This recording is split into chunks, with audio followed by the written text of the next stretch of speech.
I don't wanna die.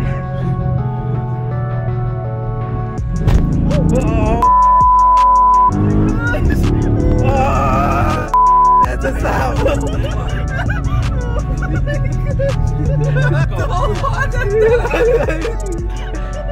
Rules with aircon. Para pa!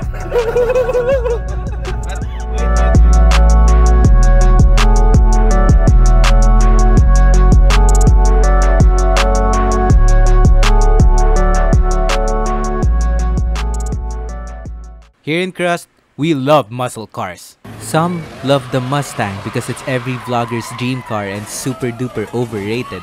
Others love the Camaro because they probably saw it in Transformers and they think they can pick up Megan Fox and maybe create a movie or two, and then she leaves in the third one. Us though, we love the Challenger because this one looked like it came from the very depths of hell. And it's here to pick your ass up. 2011 Dodge Challenger SRT8. If this was the car they used on Transformers, Megan Fox will still be in the third one. I mean, look at this thing. It's an utter villain. The bad guy in the story. It's so evil, it's stupid. Just like this daytime running lights that the former owner probably got from Shopee or Lazada or something. Yes. No other car shouts muscle than this car.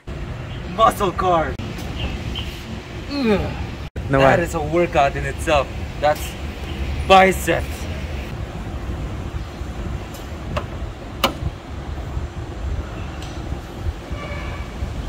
Do you even weights, bro?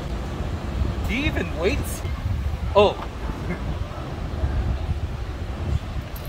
Now that we're under the hood, we can start talking about the SRT8 6.4 liter Hemi V8. This Mr. Muscle puts out 470 horsepower stock, but then again, it's tuned to 637 Newton meters of pure towing power. If this engine won't kill you, I know what will.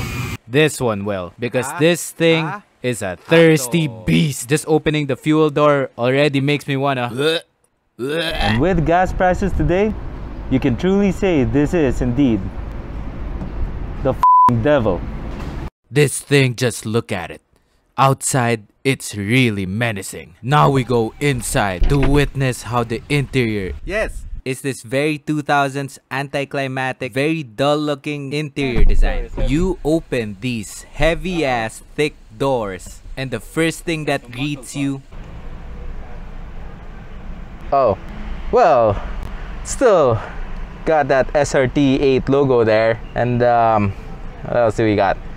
Happy face looking gauges. Okay, it's a little bit out of the menacing, but hey, we got the really rugged square looking aircon vents. Oh, got silver plastic. Of course, got silver plastic.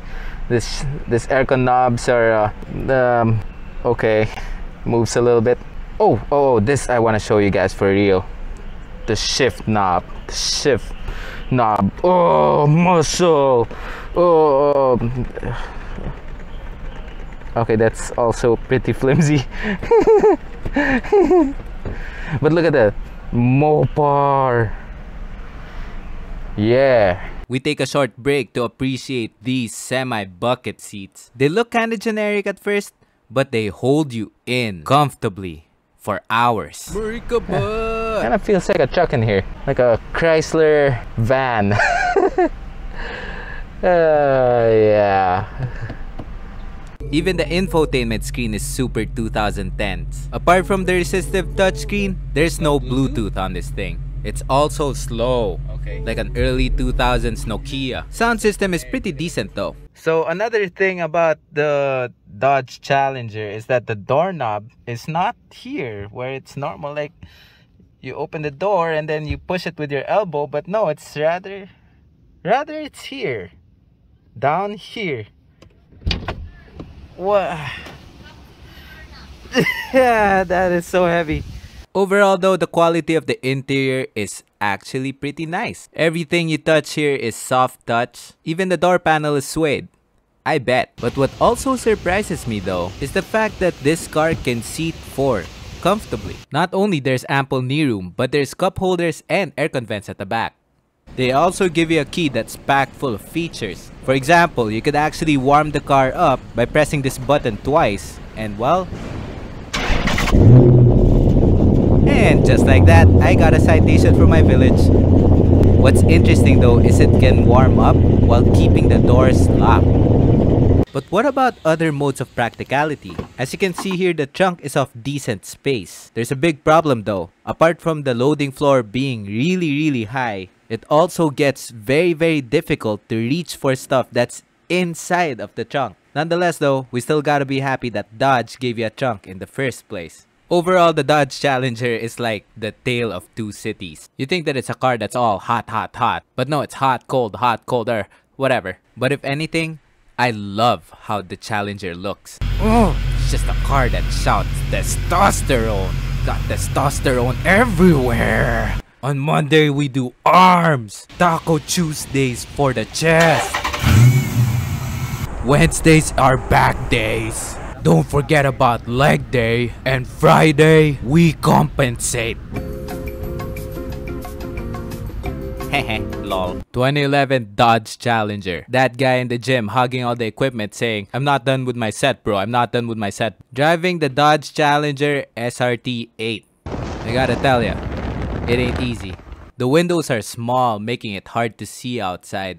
Especially if you're a short guy. And the side mirrors. Oh, the side mirrors are so freaking small, it makes dick jokes mandatory. Now don't get me wrong, driving it on the highway is a piece of cake. It was comfortable, quiet and manageable. Heck, it was doing 8 kilometers per liter on the highway, which was pretty nice for a vehicle that looks like it clawed out of hell and made its way to Earth. But man, as soon as I arrived inside my village, that's when it got difficult to drive. This thing is ginormous. I finally arrived in my street and that's when I realized I don't know how I'm gonna park this thing because it's so big.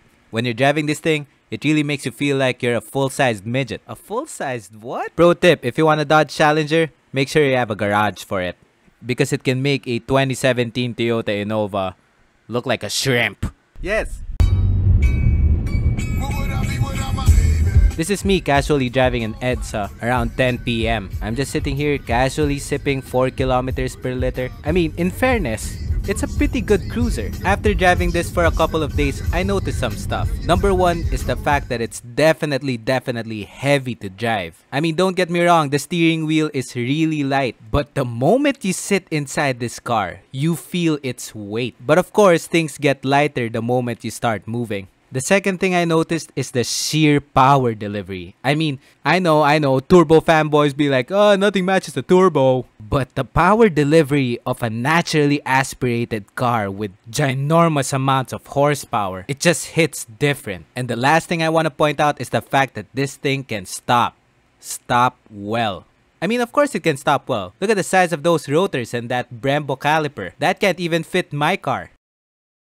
All these things I remembered as I was bringing this car back to its rightful owner. And I gotta tell ya, I felt kinda sad.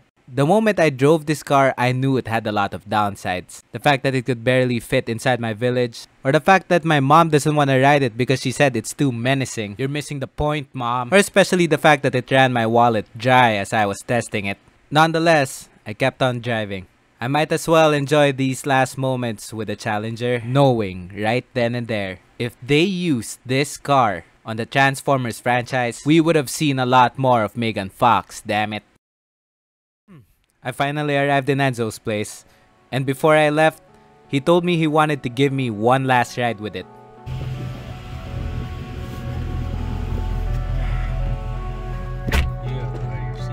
I don't want to die.